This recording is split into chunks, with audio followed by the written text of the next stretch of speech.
પોરબંદર મહાનગરપાલિકા દ્વારા જન્માષ્ટમી લોકમેળાની તૈયારીઓનો પ્રારંભ કરી દેવામાં આવ્યો છે, જેમાં લોકમેળામાં વિવિધ પ્લોટ, સ્ટોલ અને મનોરંજન ઝોનની ફાળવણી માટેની જાહેર હરાજી અને અરજી પ્રક્રિયાની તારીખો જાહેર કરવામાં આવી છે.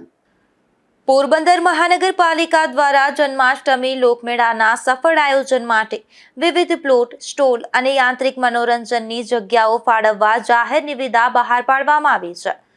મેળામાં ભાગ લેવા ઈચ્છુક વેપારીઓ, સ્ટોલ ધારકો અને મનોરંજન સંચાલકો માટે અરજી પ્રક્રિયા શરૂ કરવામાં આવી છે. તમામ પ્લોટ માટે અરજી ફોર્મનું વિતરણ અને સ્વીકાર તારીખ 5 ઓગસ્ટથી 10 ઓગસ્ટ 2026 દરમિયાન કરવામાં આવશે. ત્યારબાદ વિવિધ વિભાગોની હરાજીનું આયોજન કરવામાં આવ્યું છે, જેમાં 12 ઓગસ્ટે સવારે મોટા યાંત્રિક મનોરંજન, બપોરે આનંદ મેળો અને ફૂડ ઝોન તેમજ સાંજે નાની ચકડોળની હરાજી યોજાશે.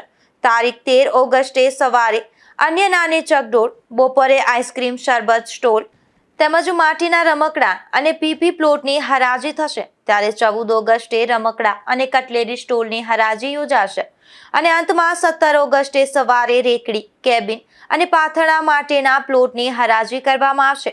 મહાનગરપાલિકાએ લોકમેળામાં ભાગ લેવા ઈચ્છુક તમામ અરજદારોને નિયત સમય મર્યાદામાં અરજી કરી હરાજી પ્રક્રિયામાં જોડાવા અપીલ કરી છે.